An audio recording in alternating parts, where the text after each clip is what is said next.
فخامة الرئيس السيسي حضر حفل إفطار رمضان بأكاديمية الشرطة، وخلال الحفل وجه رسائل للداخل والخارج.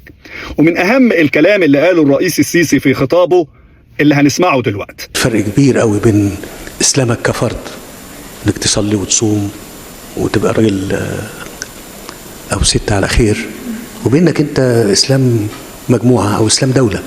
إسلام الدولة ده حاجة تانية، والكلام اللي أنا بقوله ده ما فيش ناس كتير اتكلمت فيه. إسلام الدولة ده في ناس كتير ما فيش ناس كتير اتكلمت فيه. إسلام الدولة حاجة تانية. الدولة فيها ناس مسلمة ومش مسلمة، فيها ناس على خير وناس مش على خير، ناس مؤمنة وناس مش مؤمنة. هل الدولة معمولة لحد لوحده؟ الدولة معمولة لكل الناس، حتى اللي مش مؤمنين، حتى اللي مش مؤمنين. إذا كان ربنا يعني سايبهم وبيرزقهم ما عمل لهمش حاجة، يبقى احنا كنا عايزين نعمل ممارسة دينية مناسبة، فهي تقدم فهمك للدين بشكل كويس.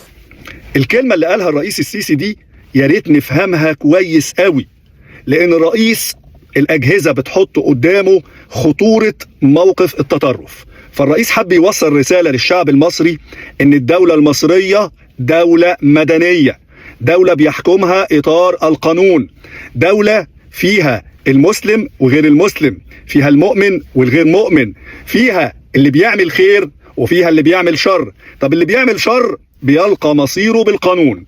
اللي عايز يوصله الرئيس السيسي بين السطور للمصريين ان التطرف خطر قوي، وان الدول الدينية تحديدا بتكون مدخل للاستعمار الغربي، ان يقول لك دي دول متطرفة ودول ارهابية ودول بتأوى الارهاب. وكلنا طبعا عارفين ان الدستور المصري بيكفل حرية المعتقد وحرية الديانة وحرية العبادة. اذا مصر وطن يتسع الجميع، ودي الرسالة اللي الرئيس عاوز يوصلها لكل الشعب المصري.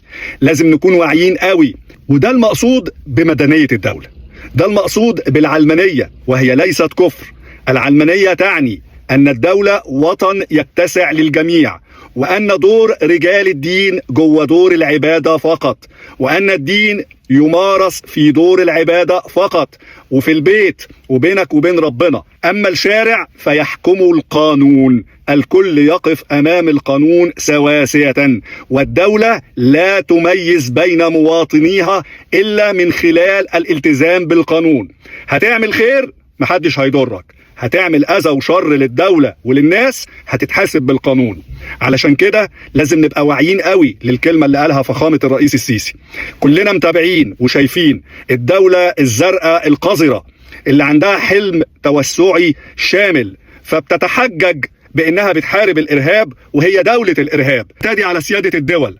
عملت كده في سوريا، وعملت كده في فلسطين، ودلوقتي مع إيران، ومدعومة من حمار قاعد في البيت الأبيض بيدعم الدولة القذرة في الإرهاب اللي بتعمله على كل شعوب المنطقة. خليكوا واعيين وفاهمين كويس قوي، الدول الدينية بتبقى مدخل للمستعمر ولكل واحد عنده فكر توسعي علشان يدخل الدول تحت مسمى بنحارب الإرهاب. عملوا كده في أفغانستان، عملوا كده في العراق، عملوا كده في ليبيا. دي دول عندها حلم استعماري توسعي، وبياخدوا الدين والتطرف سبب لدخول الدول وغزوها.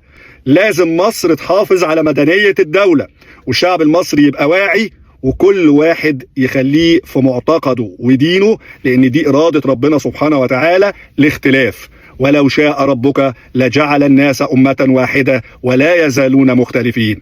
صدق الله العظيم. تحيا مصر العظمى.